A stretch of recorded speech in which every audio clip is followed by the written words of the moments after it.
The Salty Siren diner was less a building and more a collection of grievances held together by rust, salt, and the stubborn refusal of its owner to acknowledge the 20th century, let alone the 21st. It squatted on the edge of Naval Station Norfolk, a barnacle on the hull of progress, breathing out a permanent sigh of stale beer and fried onions. Inside, the air was thick enough to be a second character in any drama, a humid cocktail of atomized grease from the grill, the sharp tang of cheap disinfectant failing to conquer the ghosts of spilled liquor, and the underlying briny scent of the Elizabeth River that seeped through the warped window frames. The floor was a sticky mosaic of cracked linoleum, and the red vinyl of the booth seats was so thoroughly patched with silver duct tape that it looked like a roadmap of past altercations. A low, electric hum from the ancient neon sign advertising oysters and ale was the diner's ceaseless, monotonous heartbeat, a sound that burrowed into the skull and stayed there long after you left. It was a place of transit, a purgatory between the rigid order of the naval base and the chaotic liberty of the civilian world, and it attracted the kind of men and women who were comfortable with one foot in each. In a corner booth, facing the door, sat a woman. She was a study in deliberate anonymity. Had you been asked to describe her moments after looking away, your mind would offer only vague impressions. Middle-aged, perhaps, with hair a non-color somewhere between brown and gray, pulled back in a simple, functional knot. She wore a dark gray fleece jacket, zipped halfway, over a plain t-shirt, and jeans that were clean but faded from 1,000 washings. No jewelry, save for a cheap, practical watch with a black plastic band. Her hands, resting on either side of a thick ceramic mug of black coffee, were unadorned and still. They were not delicate hands. The knuckles were slightly prominent, the fingers capable. She was not reading a book or looking at a phone. She was simply sitting, observing the room with a placid, almost unnerving stillness. Her gaze was not vacant. It was analytical, sweeping the diner in slow, methodical passes, registering the boisterous group of young ensigns near the jukebox, the tired-looking Master Chief nursing a beer at the bar, the harried waitress navigating the narrow aisles. It was the gaze of a surveyor assessing terrain, or a predator mapping the movements of a herd. Her calm was not the absence of energy, but the containment of it, like the dead calm air in the eye of a hurricane. To the casual observer, she was utterly unremarkable, a piece of drab scenery against which the more colorful patrons stood out. She was a footnote in the diner's loud, greasy story. The story's self-proclaimed protagonist burst through the door, bringing with him a gust of damp, salty air and a tidal wave of unearned confidence. Lieutenant Commander Marcus Decker was a man who wore his uniform the way a stage actor wears a crown. It was perfectly pressed.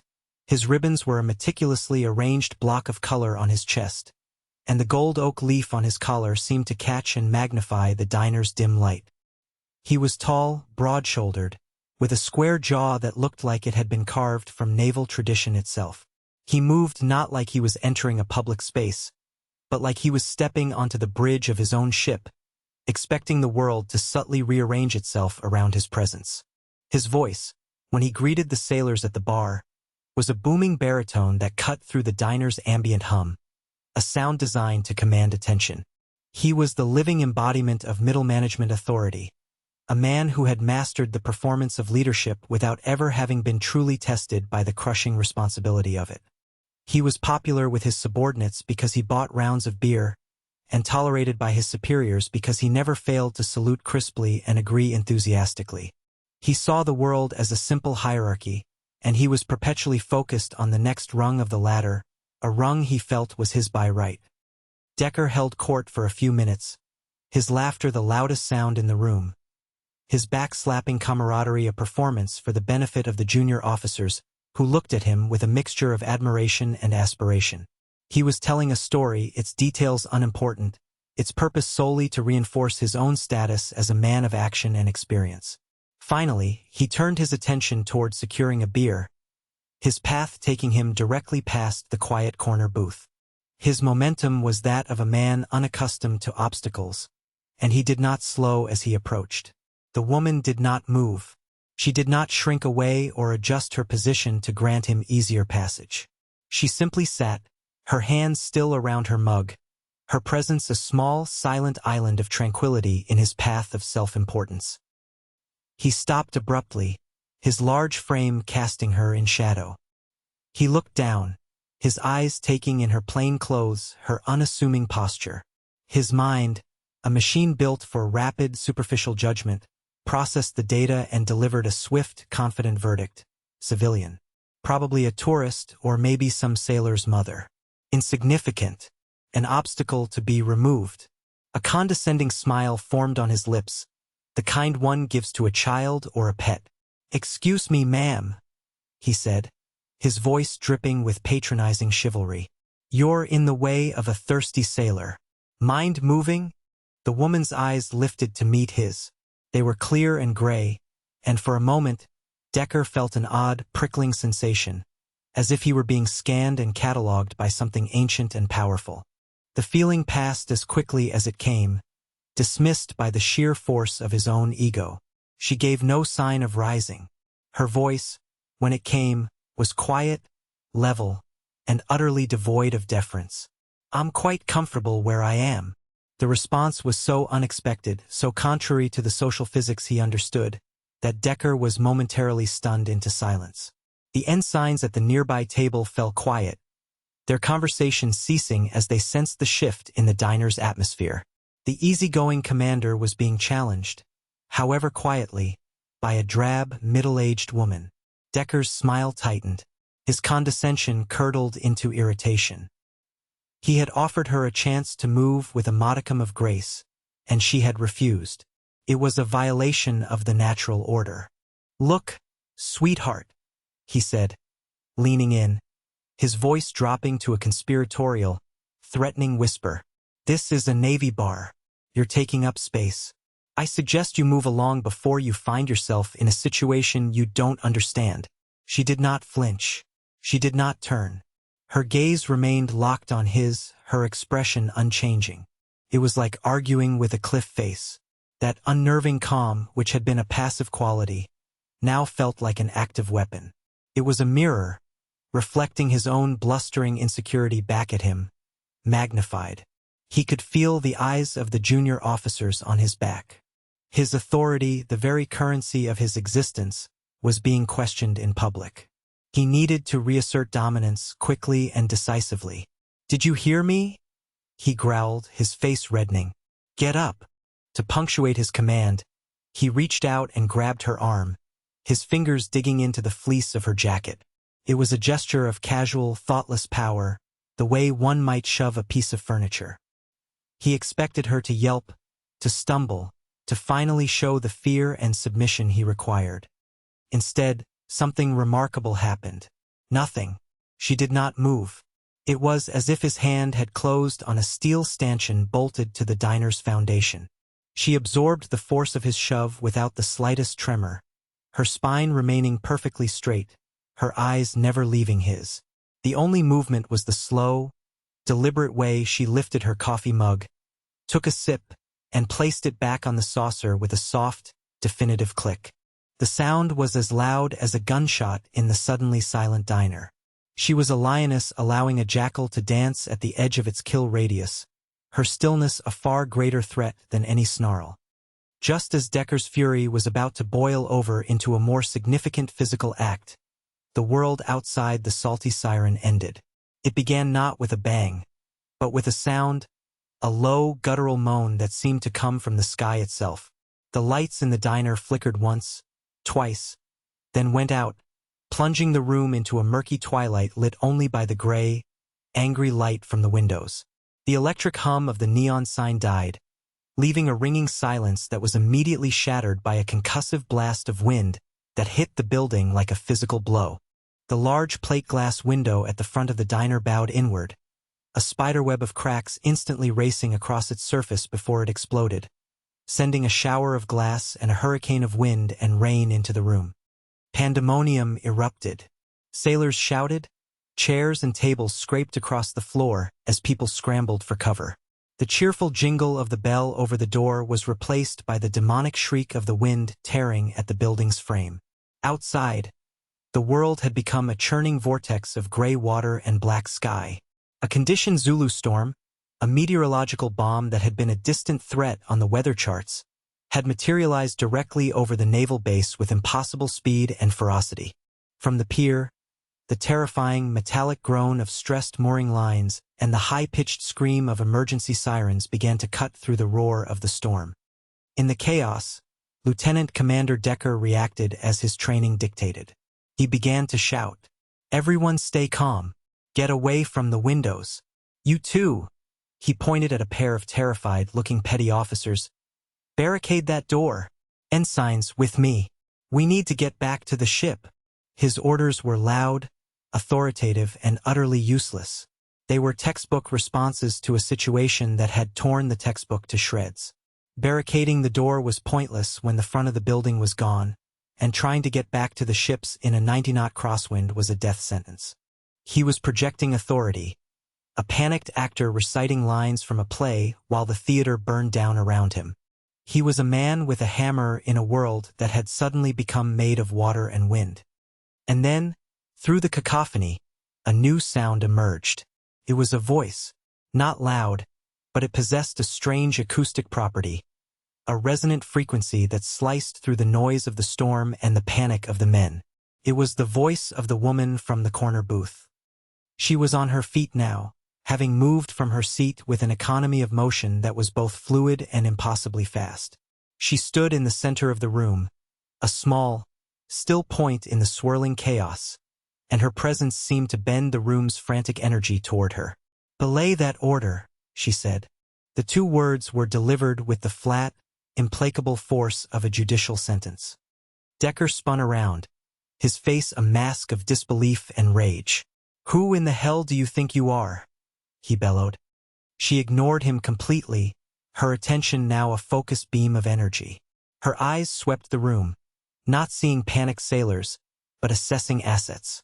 "You," she said, her finger pointing directly at the Master Chief at the bar, who was already on his feet, his old instincts kicking in. "Your name and rate." "Master Chief Petty Officer Thorne, sir, ma'am," he stammered, his training fighting with the evidence of his eyes. "Master Chief Thorne," she said, the title now a tool in her hand. "The landline behind the bar. Is it operational?" "Should be," he replied, already moving. "Get me a direct line to port operations. Use my authorization. Nemesis Actual. Tell them they are to execute emergency sortie plan Delta Foxtrot 7. Effective immediately. All carrier and escort groups are to make for open sea. The destroyers moored at Pier 12 are at critical risk of collision. I want tugs moving to create a barrier with barges from the construction yard. Now, Thorne. Go!" The Master Chief froze for a barest second, his mind snagging on the call sign. Nemesis. It was a name spoken in hushed, reverent tones in the fleet's command centers, a legendary, almost mythical designation. But the order was so specific, so complex, and delivered with such absolute certainty that his body obeyed before his mind could finish processing the shock. He scrambled behind the bar. The woman turned her attention to the young ensigns Decker had tried to rally. "You three. Your vessel." "USS Arleigh Burke, ma'am," one of them managed to say, his eyes wide. "Your ship is about to get hit by the stern of the Truman if that mooring line snaps.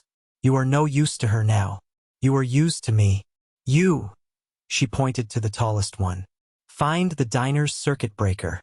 Get the emergency lights on. You," she pointed to the second. "Take everyone not essential to the back kitchen. It's the most structurally sound part of this building. Get a head count. Check for injuries. You," she pointed to the third.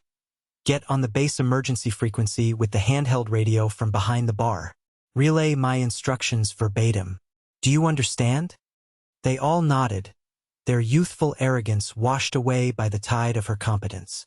They moved to obey without a second thought. She was no longer a civilian woman. She was a command center, a nexus of logic and action in the heart of the storm. She was speaking a foreign language of expertise, a dialect of crisis management that silenced all the amateurs. Her every word was a precisely calibrated tool designed to achieve a specific effect. Decker stood, dumbfounded, as his authority dissolved around him. The men he considered his subordinates had been commandeered by this woman, who was now rattling off a string of commands that were as incomprehensible to him as ancient Greek. She was talking about wind shear coefficients, tidal surge models, and the tensile strength of specific mooring cables at specific piers. She had grabbed a stack of paper napkins from a dispenser and was sketching a complex diagram of the harbor, a grease pencil she'd produced from her pocket moving in swift, certain strokes. It was a masterclass in command under fire, and the entire diner, sailors, cook, waitress, had become her impromptu staff. They were no longer a panicked mob. They were a functional unit, her will the force that bound them together. They moved with a purpose that had been absent moments before, their fear replaced by the grim focus of having a critical task to perform. The room became a symphony of controlled action, and she was its silent, unmoving conductor. The storm raged for another 20 minutes, a lifetime compressed into a hellish eternity of screaming wind and crashing water. Inside the Salty Siren, the woman, Nemesis Actual, continued to orchestrate the salvation of the fleet from a sticky diner table. She rerouted power, prioritized damage control, and directed the complex, terrifying ballet of multi-ton warships straining against their bonds. She did it all with the same unnerving calm she had displayed when Decker had shoved her. There was no shouting, no panic, only a steady stream of precise, information-rich commands. Then, as quickly as it had begun, the storm's fury slackened. The wind's demonic shriek subsided to a wounded howl. The immediate crisis was passing. It was in this relative lull that the main door of the diner, or what was left of it, was thrown open. A figure stood silhouetted against the gray chaos, clad in full wet weather gear, water streaming from him. It was Master Chief Thorne. He was not alone. Behind him stood a tall, imposing man whose uniform, though soaked, was instantly recognizable. The 2 silver stars on his collar glittered even in the dim emergency lighting. Vice Admiral Jennings, the base commander. Jennings stormed into the diner, his face a grim mask of stress. "Who the hell is Nemesis Actual?" he demanded, his voice a gravelly roar. "Port Ops is in chaos, but some ghost has been issuing orders that just saved half the Atlantic fleet from being smashed into scrap metal. I want a name." Master Chief Thorne's eyes scanned the room and locked onto the woman, who was now wiping grease pencil from her fingers with a napkin. He took a deep breath, his chest swelling, and his voice boomed with the full power of his decades of service, a sound that rattled the remaining glass in the window frames. "Attention on deck." The command was instinctual, reflexive. Every sailor in the room, from the lowest seaman to Lieutenant Commander Decker, snapped to the position of attention, their spines ramming straight, their hands flat at their sides. The sudden, rigid formality was surreal in the wrecked, debris-strewn diner. Vice Admiral Jennings, a man second only to God on this base, followed Thorne's gaze. He saw the woman in the gray fleece jacket. His eyes widened, first in confusion, then in dawning, horrified recognition. He took a half-step back as if struck. The hard, commanding lines of his face seemed to melt away, replaced by an expression of pure, unadulterated awe. He strode forward, his movements stiff, almost robotic. He stopped 3 feet in front of her. He did not speak. Instead, he executed the sharpest, most respectful salute of his long and decorated career. It was not the perfunctory gesture offered to a peer. It was the salute a soldier gives to a legend. "Admiral Hayes," Jennings said, his voice now hushed, stripped of all its earlier bluster. I had no idea you were on base." The name descended into the room's stunned silence like a depth charge. Admiral Hayes. Not just an admiral, but that admiral. Admiral Evelyn Hayes. Call sign, Nemesis. The current commander of the United States Fleet Forces Command. The woman responsible for the manning, training, and equipping of the entire United States Navy's operational fleet. A 4-star admiral. A living legend in the intelligence and strategic communities. A ghost who haunted the nightmares of America's enemies. A woman whose unclassified biography was so thin it was almost non-existent, but whose classified file was rumored to be the size of a telephone book. The architect of a dozen covert operations, the strategist who had rewritten the book on modern naval warfare. And she was standing in the middle of the Salty Siren diner wearing jeans and a 10-year-old fleece jacket. Decker felt the blood drain from his face. His legs felt weak, his stomach a knot of ice. The memory of his own words, "Sweetheart, you're in the way, a situation you don't understand," played in his mind on a loop of pure horror. He remembered the feel of his hand on her arm, the casual, demeaning shove. He had not just insulted a superior officer, he had assaulted a deity in the naval pantheon. He had danced like a fool in front of the storm itself, completely unaware of its nature. The silence in the room was absolute, broken only by the drip of water from the ceiling. Every eye was on him, every person present a witness to a mistake of such colossal, career-ending magnitude that it would be told as a cautionary tale for generations. Admiral Hayes returned Jennings' salute with a crisp, economical motion. "The storm wasn't on my schedule either, Bill," she said, her voice retaining its quiet calm. She then turned her head, and her gray, analytical eyes settled on Lieutenant Commander Decker. He flinched as if she had struck him. She walked toward him, her footsteps silent on the gritty floor. She stopped directly in front of him, forcing him to meet her gaze. Her expression was not one of anger or triumph. It was something far worse. It was clinical, the look of a scientist examining a microbe under a microscope. "Lieutenant Commander Decker," she said, her voice a quiet scalpel. "Earlier this evening, you failed to correctly identify a potential threat in your immediate vicinity. You assessed my appearance, made an assumption based on prejudice and incomplete data, and proceeded to engage without adequate situational awareness. You escalated a neutral situation into a hostile one, employing a clumsy and ineffective use of force."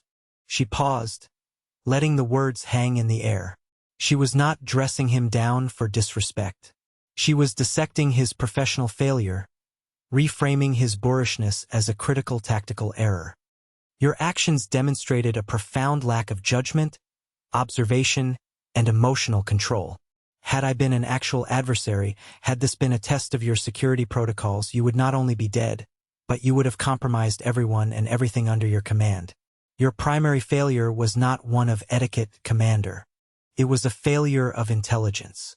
You saw what you expected to see, not what was actually there. That is a flaw that cannot be tolerated in an officer of the United States Navy." Decker could not speak. He could only stand there, rigid, his world completely dismantled around him. He awaited the inevitable end. Court-martial, dishonorable discharge, the utter ruin of his life and career. But Admiral Hayes was not interested in simple punishment. Punishment was for breaking rules. Decker's failure was more fundamental.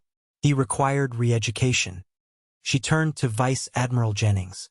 "Bill, I'm temporarily reassigning Lieutenant Commander Decker. Effective immediately, he will be joining my personal staff as my new flag aide. He will report to my office at 0600 tomorrow." A collective, silent gasp went through the room. It was a fate worse than any brig time. A flag aide to a four-star admiral was a prestigious, but brutally demanding position. For Decker, it would be a public and prolonged humiliation. He would carry her briefcase. He would fetch her coffee. He would stand silently in the corner of rooms where she made decisions that shaped global events. He would be a constant, visible reminder of his own catastrophic failure, forced into a position of intimate proximity to the power he had so foolishly underestimated. He would learn respect not from a regulation book, but from the daily, overwhelming evidence of her competence. His re-education would be his entire existence. He has a great deal to learn about the nature of power and the importance of looking beyond the uniform, Admiral Hayes concluded, her voice leaving no room for argument. She then turned and walked toward the door, pausing only to speak to Master Chief Thorne. "Good work, Master Chief. You kept your head. That's what separates the sailors from the boys." Thorne, a man who had seen combat in 3 decades of service, blushed like a schoolboy receiving a compliment from his teacher. The legend of what came to be known as the Salty Siren incident passed into the annals of naval lore almost before the last of the storm clouds had cleared the coast. It became a modern military fable, a story told to nervous plebes at Annapolis and to jaded chiefs in the mess decks of carriers in the Persian Gulf. Like all legends, the details grew with each telling. The wind speeds became more biblical, the number of ships saved more dramatic, Decker's insults more cartoonishly villainous. But the core of the story, the essential truth of it, remained unchanged. The quiet, unassuming woman, the arrogant officer, and the storm that revealed the true nature of both. It became a teaching tool, a stark and powerful lesson about the vast difference between the appearance of authority and the reality of command. Years passed. Lieutenant Commander Decker, against all odds, did not break. The first year on Admiral Hayes's staff was a crucible of relentless humiliation. He worked 20-hour days, mastering the minutiae of her global operations. He stood by, silent and invisible, as she briefed presidents and negotiated with foreign dignitaries. He saw the immense, crushing weight of the decisions she made every day, and he witnessed the intellect and discipline she brought to bear on them. He saw the woman who had sat quietly with a cup of coffee in a greasy diner move fleets like pieces on a chessboard. He saw her absorb political pressure that would have crushed lesser men, and he saw her mourn the loss of sailors under her command with a quiet, private grief that was as deep as the ocean itself. He learned. Slowly, painfully, he was stripped of his arrogance, his prejudice, his ego. They were burned away by the sheer, radiant heat of her competence, until all that was left was a core of genuine, hard-won humility. He never became her confidant. He was always her subordinate, a tool she was reshaping for a greater purpose. When his tour was over, she did not commend him with flowery praise. She simply looked at him, gave a slight, almost imperceptible nod, and said, "You see things more clearly now, Captain." The promotion had been a surprise to everyone but her.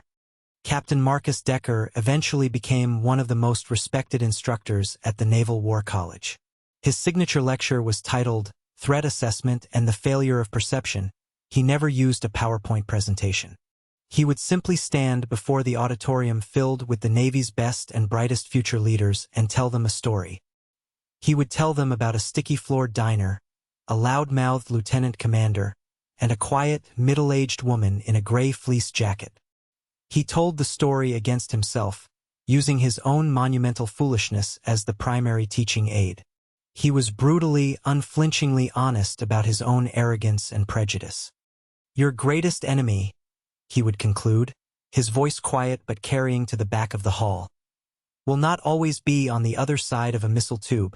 Often it is sitting right behind your own eyes. It is the enemy of assumption. It is the enemy of ego. It is the enemy that tells you the world is exactly as you expect it to be. I am here to tell you that the most dangerous person in the room is rarely the loudest. They are often the one who is listening. They are the one who is watching. True strength doesn't need to announce itself. True authority doesn't need to be performed. It simply is. Your job as leaders is not just to command, but to see. To see past the uniform, to see past the rank, to see past your own reflection, and to recognize competence in whatever form it appears. If you can learn to do that, you may survive. If you cannot," he would pause, letting the weight of his own history fill the silence. "The storm will find you, and you will be found wanting." The story, in the end, was never really about a diner or an admiral or a foolish commander. It was a story about a universal and timeless principle. It was a lesson etched not in a textbook, but in the institutional memory of an organization that deals in the harsh realities of power and consequence. It is the simple, profound truth that substance will always, eventually triumph over style. That quiet competence is a force of nature more powerful than the loudest bluster. And that one should always be careful who they shove in a storm, for they may be pushing against the very rock upon which the entire harbor depends for its survival. True authority is not taken, nor is it given by a title or a uniform. It is earned in silence, through discipline and mastery, and it is revealed not in moments of calm, but in the heart of the gale, when all else has been stripped away and only character remains.